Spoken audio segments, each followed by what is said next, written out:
Rashtrawadi Congress party Sharad Pawar गटाचे प्रदेश अध्यक्ष शशिकांत शिंदे यांच्या प्रमुख उपस्थितीत शहादा येथे जिल्हा पदाधिकाऱ्यांची बैठक व सुसंवाद मेळाव्याचे आयोजन करण्यात आले होते।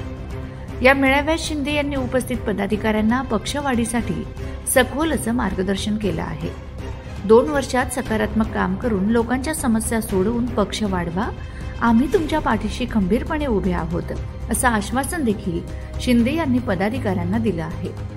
यावेळी शिंदे यांनी केंद्र व राज्य सरकारच्या चुकीच्या धोरणांविरोधात टीका केली आहे। किरकोळ वाद वगळता पदाधिकाऱ्यांचा मेळावा उत्साहात संपन्न झाला। यावेळी पदाधिकाऱ्यांनी देखील एकदिलाने व जोमाने काम करण्याचा शब्द शिंदेंना दिला आहे।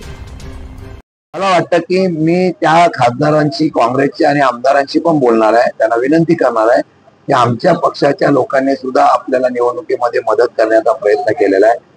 काही विकास काम असतील व त्यांच्या अडचणी असतील, महाविकास आघाडी म्हणून त्यांना सहकार्याची भूमिका करावी। बऱ्याच ठिकाणी तशा प्रकारची सहकार्याची भूमिका केली जाते एकत्रित। आता काल आम्ही जळगावला आंदोलन केलं, त्यामध्ये काँग्रेस वगैरे सगळे, शिवसेना वगैरे आम्ही एकत्रपणे आंदोलन केलं। तिथे एक वाक्यता आहे, नंदुरबार मध्ये आमच्या कार्यकर्त्यांचं म्हणणं आहे की विश्वासात घेतलं पाहिजे किंवा विकास कामं किंवा कुठली अडचण असली तर खासदारांनी आमदारांनी मदत केली पाहिजे।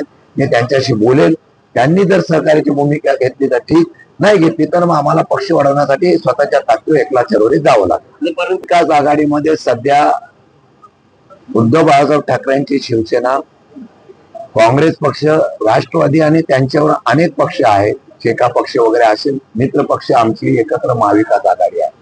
ही महाविकास आघाडी वाटचाल करत असताना कोणाशी कोणी चर्चा करतंय याच्याबद्दल अजूनही आमच्याकडे तसा प्रस्ताव आलेला नाही। त्यांची ज्या वेळेला अशा प्रकारची अधिकृत अशा प्रकारची घोषणा होईल त्यावेळेला आदरणीय पवार साहेब आम्ही सगळे बसू आणि त्याच्यावर निर्णय घेऊ।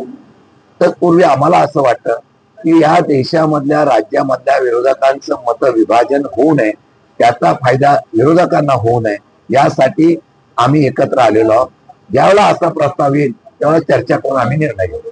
100% आम्ही कृती आराखडा तयार केलेला आहे। मी अध्यक्ष झाल्यानंतर आम्ही राजकारणापेक्षा, त्या समाजाला वेगवेगळ्या राजकारणात वापरण्यापेक्षा आम्ही त्यांना त्यांची असलेल्या अडचणी, त्यांचे प्रश्न जाणून घेऊन त्याला वाचा फोडण्याचं काम करणार आहे। आम्ही व्यवहार, गैरव्यवहार या आदिवासी विभागाचा नाही, महाराष्ट्रात अनेक गैरव्यवहार आहे, पण सरकारमधले मंत्री किती काय केलं तरी त्यांना पाठीशी घातलं जातं, सरकारला भीतीच राहिलेली नाही।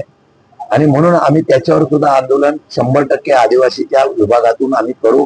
आदिवासी विभागामध्ये ज्या मंत्र्यांनी भ्रष्टाचार केलेला असेल त्याच्या विरोधात आवाज 100% उठवला पाहिजे।